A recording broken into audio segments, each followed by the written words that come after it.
आप लोग मेरा सहयोग करिए, वो बात अधिकारियों तक पहुंचाइए ताकि न्याय प्रक्रिया जल्दी हो। आपको भी पता है केस में कितना टाइम लगता है, मैं इतना नहीं झेल पाऊंगी। ये तस्वीरें तो हैं, लेकिन क्या इन तस्वीरों से कुछ बदलता भी है? कुछ भी? समाज, सियासत, सत्ता या सोचने का तरीका? एक व्यापारी गोरखपुर के एक होटल में रात बिताता।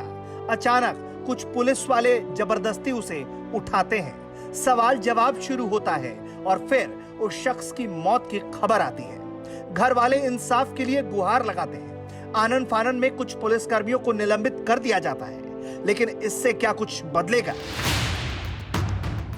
यूपी के खाकी वर्दी वाले गुंडों की अक्ल ठिकाने लगेगी? नहीं, बिल्कुल नहीं। ये कोई पहली बार नहीं है कि खाकी वाले गुंडों ने रौब दिखाने के लिए किसी को मौत के घाट उतार दिया हो। आपको याद ही होगा कि महज 2 साल पहले योगी जी की सुपर एक्टिव पुलिस ने गोमती नगर में एप्पल कंपनी के एरिया मैनेजर विवेक तिवारी के सिर में गोली मार दी थी। क्या सिपाही, क्या संतरी, क्या दरोगा, क्या एसपी और क्या डीजीपी, सबने इस मामले को रफा दफा करने के लिए चक्रव्यूह तैयार कर दिया था। लेकिन मौका वारदात पर जो सबूत मिले, उससे यह साफ हो गया था कि मामले में पुलिस की भूमिका संदिग्ध है। गोरखपुर के मृतक मनीष कुमार गुप्ता के साथ भी यही हुआ। मनीष ने बहस क्या कर ली, साहब को गुस्सा आ गया और उन्होंने मनीष को इतनी बुरी तरह से पीटा कि उसकी मौत हो गई। अब मनीष की पत्नी अपने 4 साल के बेटे को लेकर दर दर भटक रही है और न्याय की गुहार लगा रही है।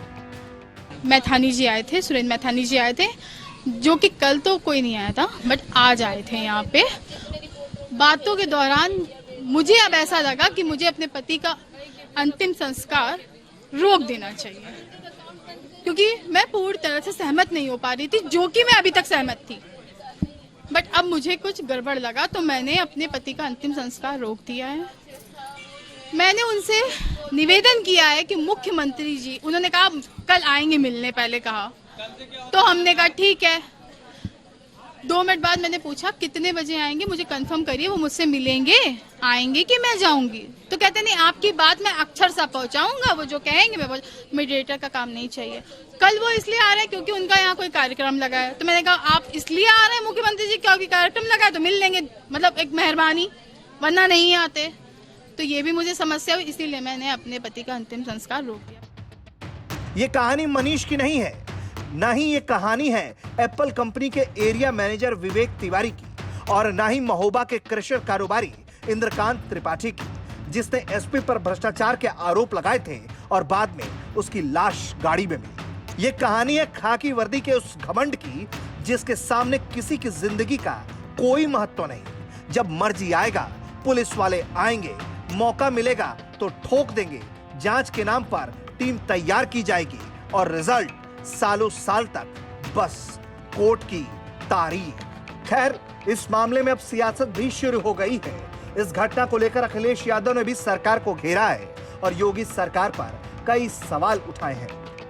हाल ही में जो घटना हुई है गोरखपुर में, मुख्यमंत्री जी के अपने जनपद में, जहां एक व्यापारी अपने साथियों के साथ आया, वहां पुलिस ने उसे मार डाला।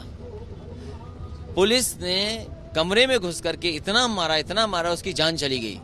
आखिरकार अगर मुख्यमंत्री जी के क्षेत्र में इस तरह अन्याय पुलिस करेगी, तो सोचिए उत्तर प्रदेश की कानून व्यवस्था का क्या हाल होगा।